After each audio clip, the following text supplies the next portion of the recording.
Hello, welcome to Cracking the Cryptic. You may be wondering what I'm doing here with this introduction. Well, I just want to say I've just recorded this video on this extraordinary puzzle. Try it. Even if you're not sure whether you like logic problems because you're here for the Sudoku, try this puzzle. You won't regret it. Hello, welcome to Tuesday's edition of Cracking the Cryptic. Now today I thought we might have a look at a puzzle rather than a Sudoku, and the reason for that is that we have a very popular video that's doing well at the moment. It's called one of the best logic puzzles ever, and it was a puzzle by Murat Cantonta, and a snake-based puzzle, which was an extraordinary minimalist construction where not much information in the grid led to a unique solution. I'll put a card on the screen now if you want to check out that video if you've not seen it already. But that's obviously got some of you sort of scouring the internet for similar puzzles. And we've had 3 requests to take a look at this puzzle, which is by the Bulgarian puzzle creator Nikolai Beluhov. Now, Nikolai is, I think, famous, that's probably the right word, not for puzzles particularly, or certainly not for logic puzzles, but for chess puzzles. He is a very renowned creator of especially retrograde chess puzzles, which is a sort of a very esoteric field in which I think you're presented with a chess position on a board and you have to work out how you got there. So rather than working out the next moves, you're working out the previous moves. So all of that tells me that Nikolai's appreciation of sort of visual space is very unusual, and I suspect that is how he's managed to create this puzzle. Now, this puzzle appeared on gmpuzzles.com a few years ago. That's where it comes from. Check out gmpuzzles.com, it's a brilliant site. Loads of interesting content there. Now, how does this puzzle work? Well, let me read the rules. So we need to draw a snake. Now, a snake is a complicated way of basically a snake is a 1-cell width path. That's what we need to do. The head and the tail of the snake are given, where you can see this is the head and tail of the snake. The snake can touch itself diagonally but cannot touch itself orthogonally. Well, what does that mean? Well, that means if we just draw a pretend snake here, this snake could do that. That's fine. It's touching itself diagonally at these corners. But what it can't do, as it comes down here, for example, it's touching diagonally. That would be okay. If it was to extend another cell downwards there, that is now not allowed, because even if the snake goes away again, it has touched itself orthogonally. Not allowed. Now here's the critical bit. All cells that are not part of the snake must be part of a pentomino, i.e. an orthogonally connected group of 5 cells. Well, pentomino, yeah, that sounds like a very complicated word. It's an extremely complicated word for a very simple thing. It's basically any connected group of 5 cells. So connected orthogonally, so we could have this one, that one. All of these pentominos have names in the puzzle community. That's the F pentomino there, which is the critical one for this puzzle, because we are told that this cell is part of the F pentomino. I've put an F pentomino on the screen there so you can reference that if you're not sure. Now, the unused pentominos that we're going to have in the grid cannot touch each other orthogonally. Well, that makes sense, because otherwise they wouldn't, if we connected this pentomino and we found there was another pentomino that wasn't part of the snake that did that, then this would be a 10-cell region that's not part of the snake. Well, we must make sure that every region that is not part of the snake is just a 5-cell region. That is the critical thing to remember. And we can use as many of the same pentomino as we like.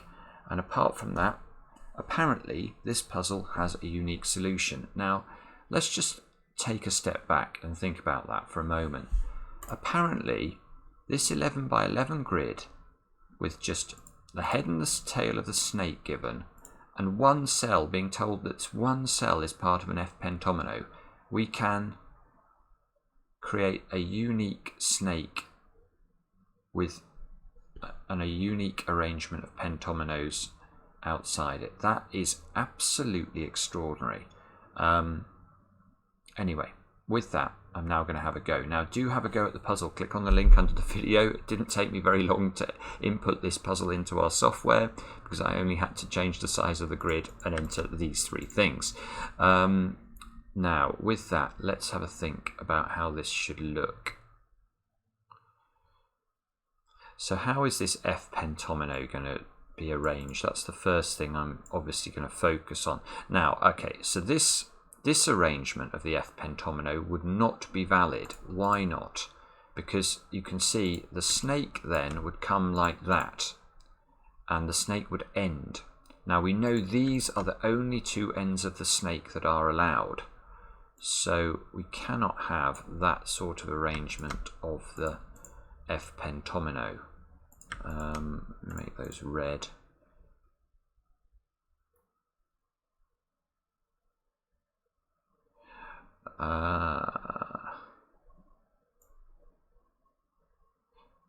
Yes, okay, but the other thing to appreciate is if the snake comes down immediately, let's just look at that, it can't then come across here because we'd have a very, very short snake, and the rest of the region is definitely not split up into 5-cell pentominoes. It's just a massive region. It's 117 cells large, so we shouldn't do that. So the snake would have to come this way. But once it comes this way, it can't turn back on itself, so it would have to continue this way, and now you can't make an F pentomino. The F pentomino is one of those wiggly pentominoes, as you can see on the screen, that it needs space. So this square must be part of the F pentomino. So given that the F pentomino doesn't do that,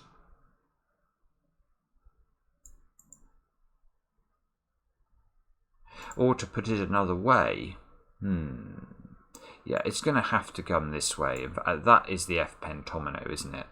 Because that's the only way I can fit. Once I know that it starts like this, and it can't come this way,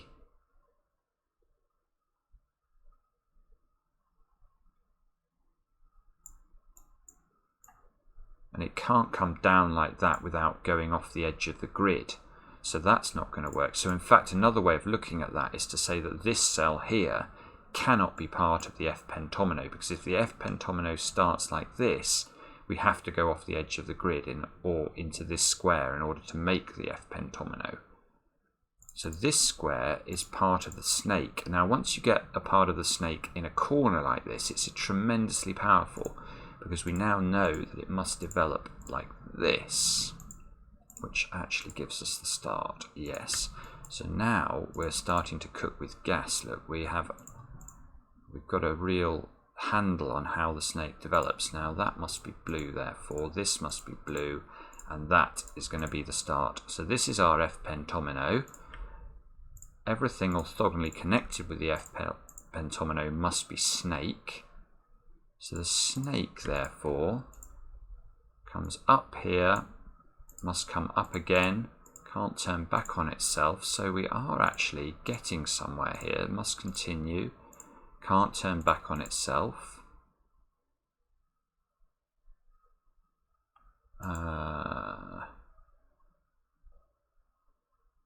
Well, this square can't be part of the snake because, again, we've just looked at this. If the snake is in a corner like that, it has to come out both ways. And now this region is not of size 5. So this is also definitely part of a pentomino. So now, well, so either this pentomino is here or it's here. Now, can we see immediately which one of those is the correct orientation? Not sure that I can.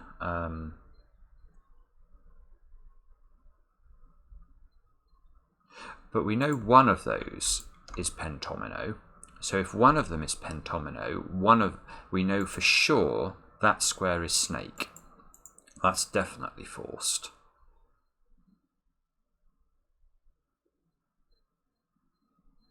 I tell you what, we can use our notation here. So we know one of these two squares is blue, and what I'm wondering is, I can see that in both ways it feels to me like the snake comes up here like this, and I wonder if there are common squares. I suspect this square must always be snake, but I just want to check. So what I'll do is I'll imagine this square is blue first, and I will highlight with 8s, I guess. So this is how the snake would develop in this case. So those would all be 8s. This would be an 8. And the snake can't come back on itself. So all of those squares, if this is true and this is part of the pentomino, we get all of these 8s as a result. Now, if on the other hand, this is true, what happens? So let's label this with 9s, and then hopefully we'll find that there are cells that, yeah, there are going to be a few cells here that are. So we now know that the cells that have an 8 and a 9 in them are on both paths. So whichever one of these possibilities is correct, this cell, and this cell must be part of the snake. So let's get rid of some of this notation now. We don't need those. Oh, I do want to keep the fact that one of these is. So we also know that in both of those paths, the snake did. We know it's connected through here somehow. So neither of these squares can possibly be parts of the snake, or the snake would be branching off. So, that's cool. Now look here. This is now a 4-cell region. So that cannot be part of a pentomino. Otherwise, we'd have 2 connected pentominos. So this becomes a corner square. So both of those squares are also red. So this square also is a pentomino. Wow. Okay, so what do we get next?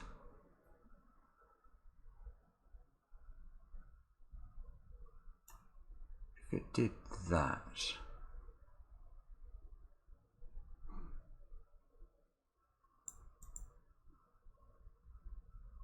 or if it did,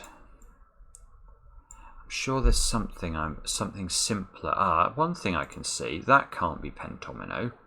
Because if that's a pentomino, that's a U shape, and this would have to be red and it would be isolated, and we can't have a third head or tail of the snake. So that's also going to. So now we've got a similar thing going on, haven't we? We know one of those 2 squares is definitely part of a pentomino, and one of them is definitely snake, but we don't know which is which. But again, I'm sure that we're going to get commonality here. So let's try that one first. So if this is true, then this would be in, it would come like this, it would go up here, that would have to be in. Now you can see that if it did do this, this can't connect here, because then the snake is branching, so it would have to turn upwards. Now this can't be in. So it would either come to one of those 2 squares.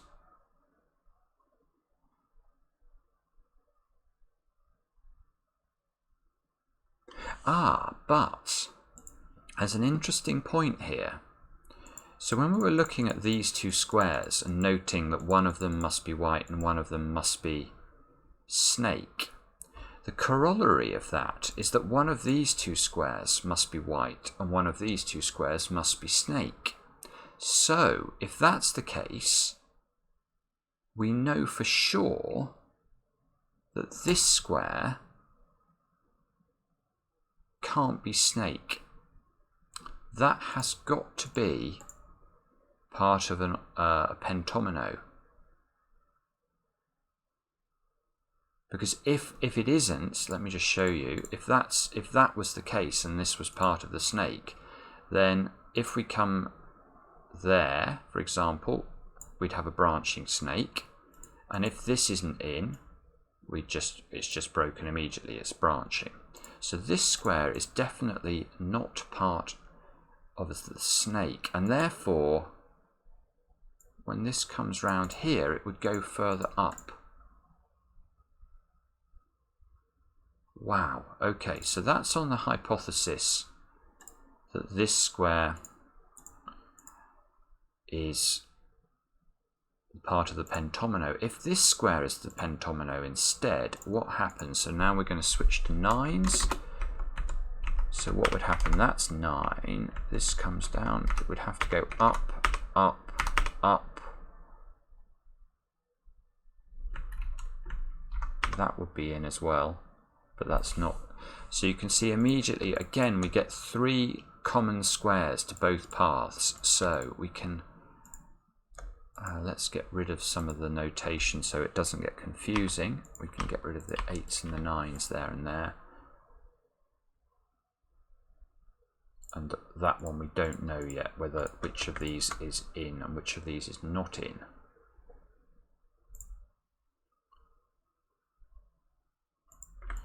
We know one of those 2 squares is in, one of those 2 squares is not in, which is how we got the blue one.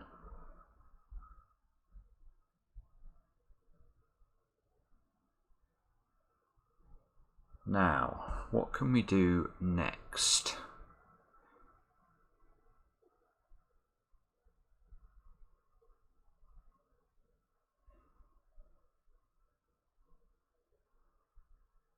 I can see one thing we can do. So, we know one of these 2 squares exactly is in.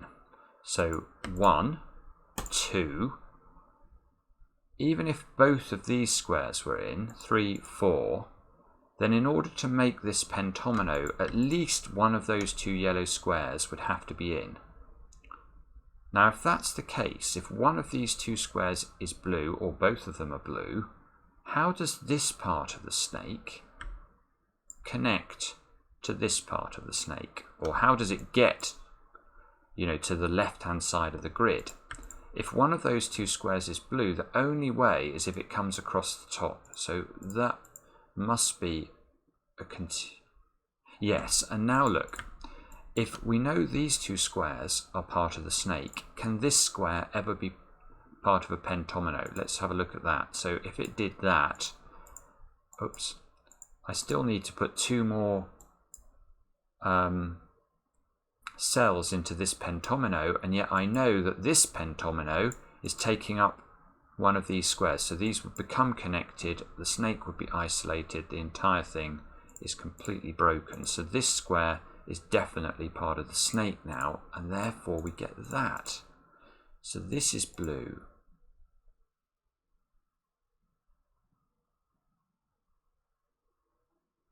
One, 2. There's no way that's blue as well, otherwise we get a branch.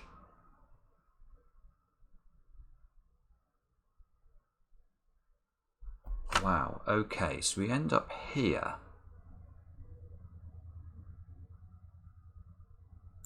This square is interesting, isn't it? Because that square, if this square is blue, the snake has to turn into this square, because we know this yellow square here cannot be blue because one of these 2 squares is blue. So that square is not blue, that square is part of the snake. So this square must now be blue.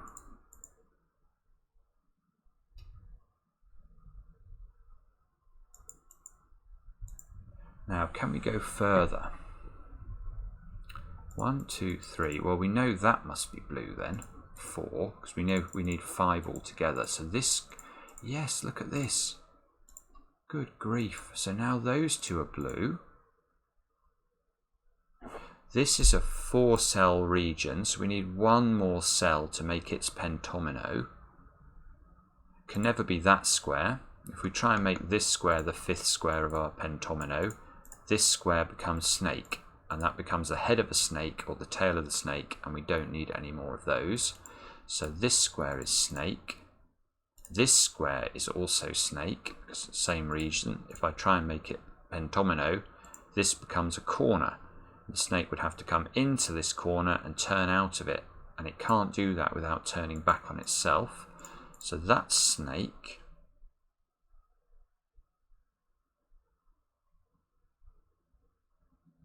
So either this is a T pentomino, or it's an R pentomino, or is that an L pentomino upside down? I don't know. One of those two squares is the next branching point that we need to think about. Let me just see if I can see whether there's an easy win to this.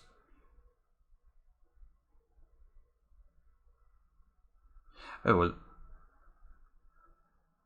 yes, there is an easy win to this. This square can't be snake, can it? Now, why do I say that?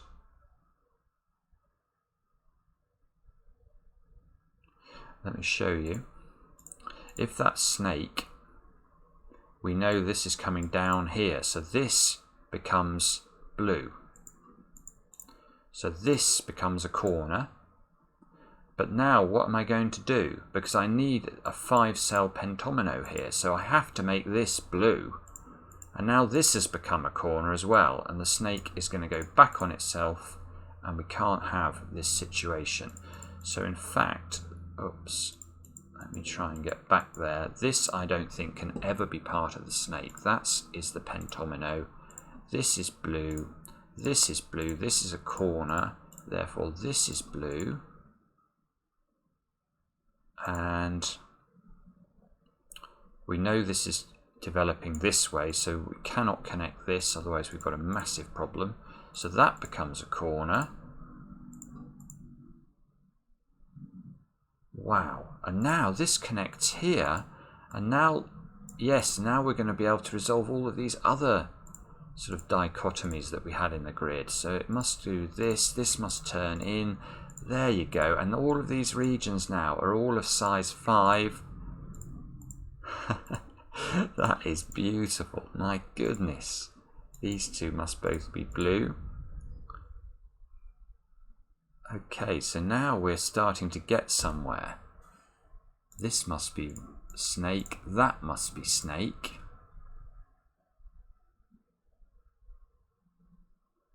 This is stunning, isn't it? What a stunning idea. Now, how do we make the next bit of progress? Well, one thing we've got to be careful about is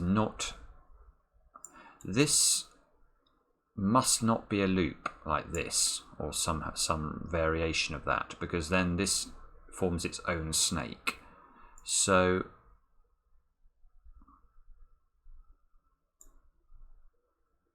yeah, because this blue region has to be of size 5. If this is snake, watch what happens. Now I have to make all of this blue, and this has to come across here, one more, and now this can't get out. So this is definitely blue.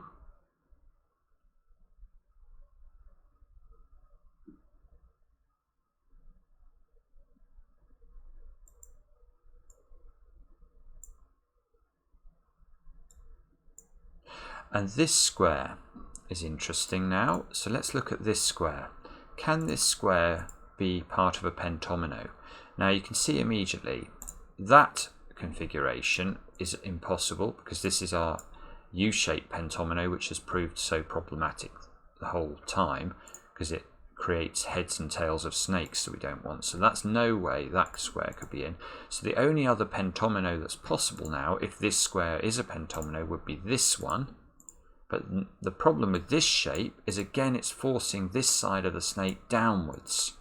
Now we have to have all of those squares red for sure. So how does this work? Where you can see that's going to have to be red. This is a corner, so both of those squares are red, and we get a loop. Now we definitely do not want a loop, so this square is red after all that. Now this is a 3-cell region. We can make it a 4-cell region with that one, but we definitely need at least one more square. So that's blue. So this must be red. And now this square cannot be red, because if it is, there's no way of the snake sort of getting in and coming out and remaining of 1 cell width. So this square is blue. Now this has got to be part of a size 5 region, so at least those 2 squares are blue, therefore this square is red, this square is red. We know this mustn't connect, so that square's blue. This is now a size 5 pentomino. I don't believe it. So, oh my goodness, look, this is all... Oh my goodness. This now, oh, this is working. Look at this. 5, 5. This has to come up. Yes, this is now a size 5. These mustn't connect, so we can extend this down. That comes down. So now the snake, this and this are both blue. Again, a 5-cell region. That must come down. This mustn't connect here. Is this going to work or not? Not. No, it is going to work. Those 2. Now these are all I don't believe it. I don't believe it. Look at that. It's right. That is extraordinary. Wow. Well, I'm sort of a bit lost for words. How on earth does that have a unique solution? And it was beautiful to find as well. Let me know in the comments whether you like that. I thought that was absolutely mesmerising. And the finish. Yeah. Oh, wow. Come back tomorrow for another edition of Cracking the Cryptic.